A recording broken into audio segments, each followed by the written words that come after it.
Hi, praise the Lord. மனம் திரும்புதலின் 40 நாள் பயணத்துல இது நம்முடைய 11வது நாள். நம்ம பைபிள் ஃபுல்லா பார்த்தோம்னா எல்லா இடத்துலையும் எல்லா புக்ஸ்லையும் இருக்கிற ஒரு ரிப்பீட்டடான விஷயம் என்ன அப்படின்னா, மனம் திரும்புங்கள், மனம் திரும்புங்கள். இந்த மனம் திரும்புதல்னா என்ன?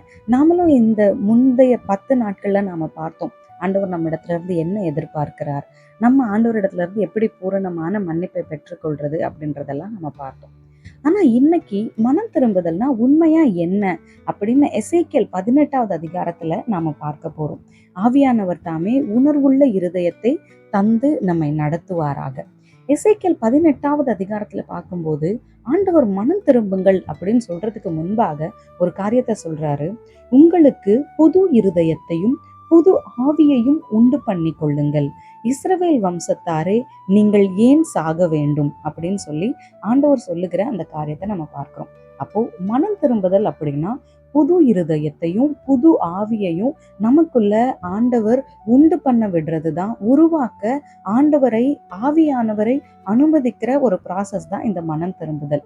இதே காரியத்தை தான் நாம தாவீது ராஜாவினுடைய ஜெபத்திலையும் நாம பார்த்தோம்.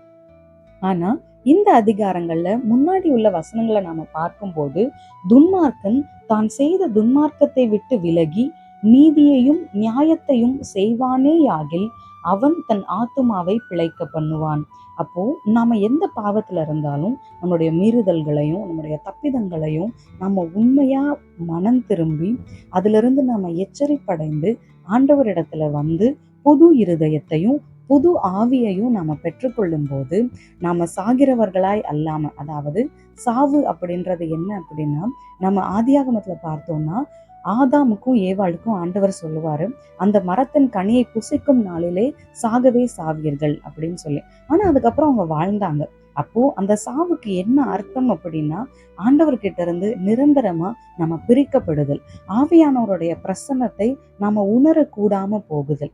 அப்போ ஏற்கனவே நம்மளுடைய பாவ பழக்கங்களால ஆண்டவரை விட்டு நாம தூரம் போயிட்டோம்.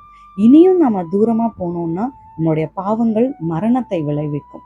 அந்த மாதிரி இல்லாம நாம மனம் திரும்பி ஆண்டவரிடத்துல சேருவோம். அவருடைய பிரசன்னத்தில் நாம் பிழைத்துக் கொள்வோம்.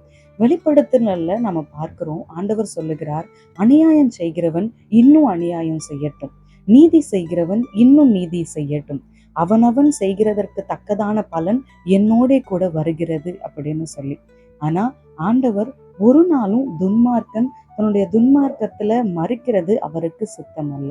ஆக நம்மள எந்த விதமான துர்குணங்கள், துர்காரியங்கள், எந்த விதமான அடிமைத்தனங்கள், மன்னியாமை, கசப்பு, வெறுப்பு எது நம்முடைய வாழ்க்கையில இன்னும் அழுக்காய் ஒட்டி கொண்டிருந்தாலும், அல்லது ஆண்டவர் நம்மீது ஒரு தரிசனத்தை வைத்திருந்த போது அவருக்கு நாம் துரோகம் செய்து அவரை விட்டு தூர போயிருக்கலாம். எந்த பாவமா இருந்தாலும் இந்த 11வது நாள்ல ஆண்டவர் புது இருதயத்தை புது ஆவியை நம்மிலே உருவாக்குவாராக, உண்டு பண்ணுவாராக.